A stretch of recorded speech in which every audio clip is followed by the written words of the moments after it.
What's up, guys? I'm back with another YouTube video, and today's YouTube video is going to be how I made $1,700 today trading Nasdaq. And today it took me about 30 minutes to actually take this trade. Usually I do say 2 minutes, 5 minutes, whatever the case may be, but today was more of a patience pays game. If you were actually patient in the markets, you definitely got paid today. It was a perfect day to actually get shorts. We had decent entry opportunities, and I'm just gonna go over the bias today and what my idea was, because honestly, if you didn't pay attention strictly today into the markets, that you could have easily took an L today or even got break even and made no money. So starting off, the bias that I let the Discord know is that we are higher time frame bullish, and I prefer taking these highs over here.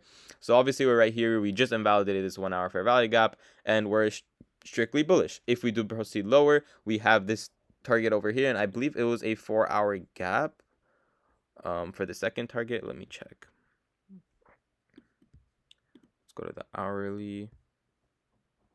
So the two targets lower were going to be this 4-hour fair value gap over here, along with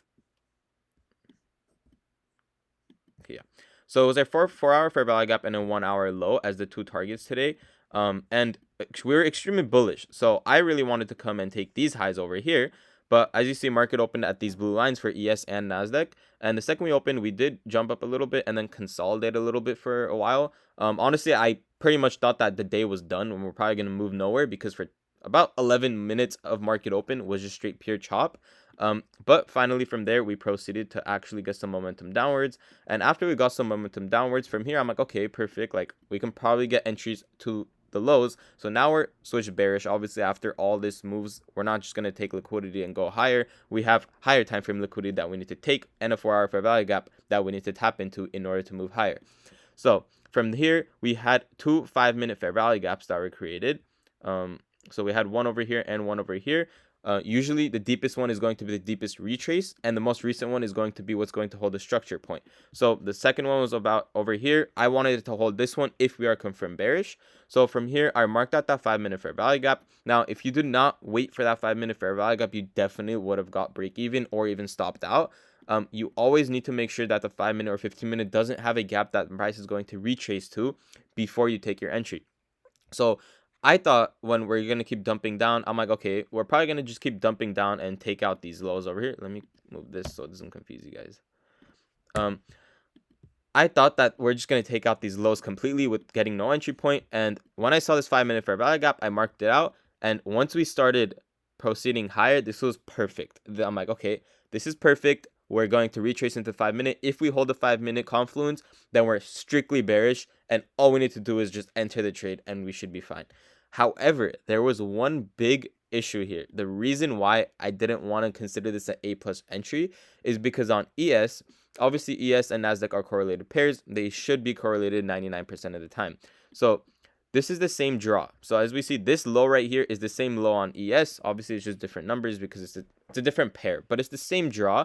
And as we see over here, Nasdaq came, and there was still about about 35 points to hit the draw on liquidity. But on ES, there was literally one point away from taking that draw on liquidity. And if ES takes a draw on liquidity, then Nasdaq can still take the draw on liquidity, but it can probably be less of a probable draw on liquidity, because technically we don't have to take it anymore since one trade already took it. So not only we had an SMT at the lows, we had an SMT where Nasdaq was the bullish leading index. So Nasdaq is now bullish over here, and ES practically is the bearish index, and it literally didn't even take it, actually. It literally edged the draw on liquidity. So once it edged the draw on liquidity over here, kind of I'm just scared because I don't want this draw on liquidity to be invalidated, number one. Number two, Nasdaq is the bullish leading index. So obviously if we want to take bearish shorts, we wanted to see good buyer pressure or good seller pressure and actually see good momentum to the downside.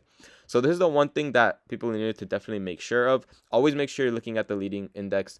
And so the only thing that I was kind of scared about this trade was because of this draw on liquidity, how ES edged it, and we just needed to see very good displacement and very good improvement that we're going to be proceeding lower in order to take these shorts. So yeah, and that was pretty much it. Right after that, we came and tapped this 5-minute fair value gap, and right out that fair value gap, we did have two little candles. So I wanted to see good displacement. If you saw this candle play out in lifetime, you saw that this was pretty good displacement. Yes, it's not a big candle, but you can definitely see the buyers getting pressured in and actually the sellers taking in control and actually wanted to go for the lows. So the second I saw this candle over here, and the second I saw this displacement over here, this rejection candle, buyers pushed the price all the way up to here, but then sellers pushed it all the way down and ended up closing here, which was like a reverse hammer candle pretty much. And just from here, I entered off the next displacement candle right here, put my stop loss at the high, because if price is going to come up here, I don't even want to be in the trade, and technically it's invalidated in my opinion. There's no reason why we should be displacing out of this 5-minute gap and just to retrace back up to the second 5-minute gap. It doesn't make sense for price to do that. So I put it over here and then take profit obviously at this low over here. We did have another low that was a little bit lower. I think it was somewhere here, which we did hit as well. You could have extended it to that TP if you really wanted to. Break even point at the internal low. So the second we actually flushed past this drawn liquidity, second we flushed past the internal drawn liquidity, that's when I went break even. I don't usually like going break even on wicks because sometimes you can, like, if I went break even here, I definitely would have got obviously stopped out from this candle over here, and then I had to re-enter. So I went break even about like midway of this candle, and we just straight flushed to the drawn liquidity. It was honestly a very good trade. I would consider it an A+ trade. The only reason why I wouldn't, again, is because of ES edging this drawn liquidity. But again, with the right judgment and the right discretion, everything is an A+ trade. So in my opinion, this was definitely one of the good trades. Made $1,700. I believe I was in with two. Yeah, I was in with two contracts, two Nasdaq contracts. And this is not the exact like entry point. It might have been somewhere like here. So I don't know exactly what it was, but I made $1,705. And so far January has been very good. I can already request another payout. And let's see. Yeah, and also a lot of people in the Discord also, this guy passed his first ever account, which is good. Just make sure you stay patient. And yeah, I'm just proud everyone's doing good, and let's get this server boosted up. Let's actually get people in it. I'm literally teaching everything completely for free. I'm not selling anything. Obviously, if you do want more one-on-one mentorship help where I hold your hand and guide you along with everything, that's different.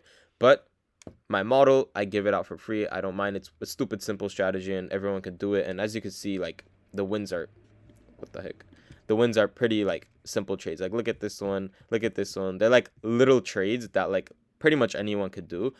It's more of a discretionary trade or a discretionary entry model, so you kind of need to have experience with it. So I really recommend practicing it or working with someone that can teach you it. But overall, this Discord is complete for free, guys. I give my signals out, my daily draws on liquidity out every single day, and we have a full trading chat that hopefully when it grows, people can communicate during the trades. And we have a full trade review. If you take a trade, you lose it or you win it, you can ask me to review, and I'll review for you, tell you what you did wrong, tell you what you did right. Every YouTube video I post a full trading glossary that'll teach you trading completely for free. And yeah, that's pretty much it for today's video. I will also make a video on my model. I know you guys wanted that video. Honestly, it's pretty simple.